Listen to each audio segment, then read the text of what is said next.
just love to draw. I love to. That's like my place, my happy place whenever I want to block out the noise and I just need to escape for a minute and I get lost. And then whenever I see what I create, it's like everything I was thinking or wanted to say becomes a part of the art piece. I'm not a big talker. I guess I let my art do the talking.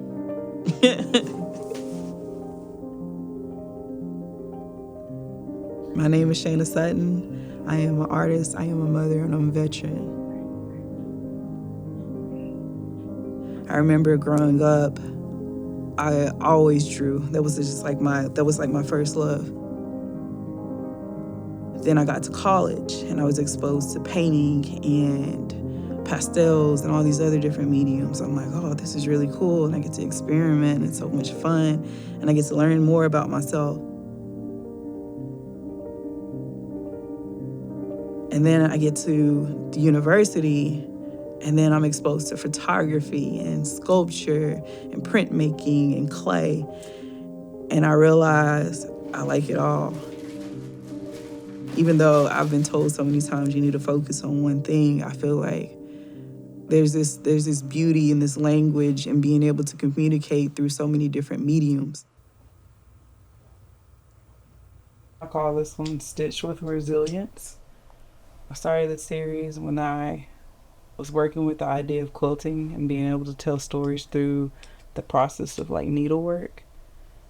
But I wanted to do it in a different way and try to emulate as much as I could to the process of just being really meticulous.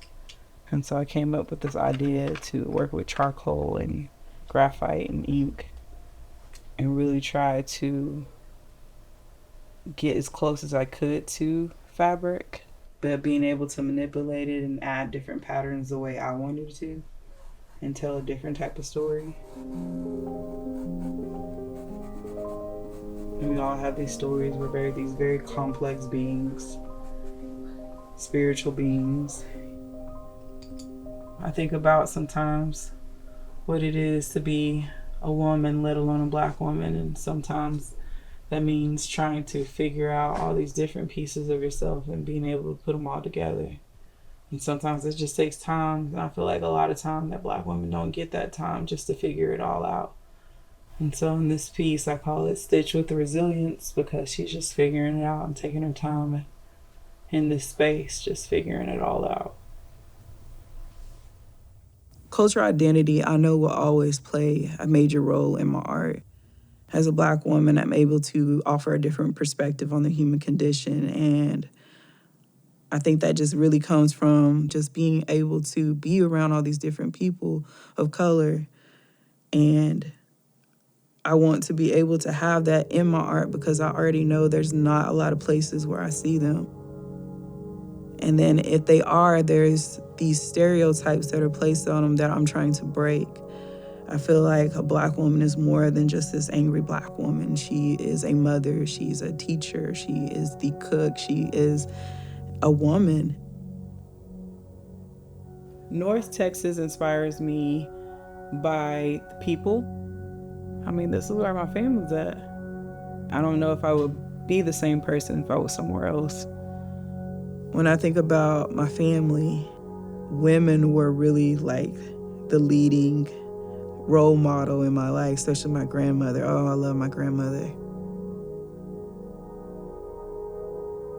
When I made these figures, I was just trying to incorporate some history as well as preserve the memory of my grandmother.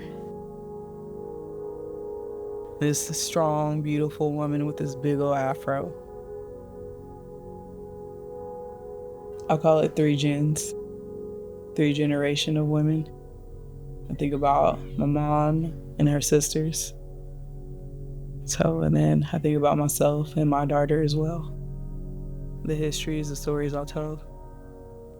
So I think about denim, I think about the working class, and I think about how my grandmother used to work in the fields.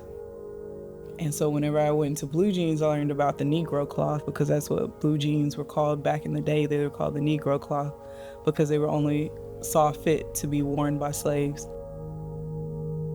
It wasn't just like a couple years ago that I found out about it. And I feel like a lot of that stories and stuff, is not being passed down. So trying to preserve it, pass it down. A thing I want my daughter to take away from my art and this experience of just being an artist, I think, is to be open, to do research and find out who you are, and do family research. I feel like history is such a big part in my art. I love to incorporate family history and from the past, the present, and hopefully even beyond. I want to be able to reach future generations. So I want her to tell her to make sure you know who you are and make sure you find your voice, and whatever that voice is, and find it in some type of creative outlet, and you just use it, utilize it. Just be you, whatever that is, whatever that means to you, just be you. Tell them. That's you, that's your camera, that's me on the couch, and that's Mommy.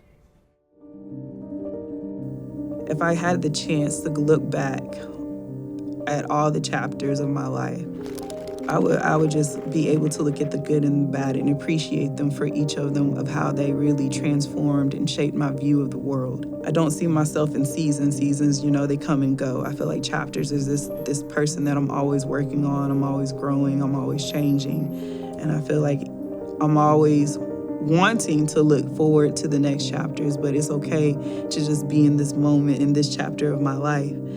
And I don't have to turn the page anytime soon. I can just be this person who I am at this moment.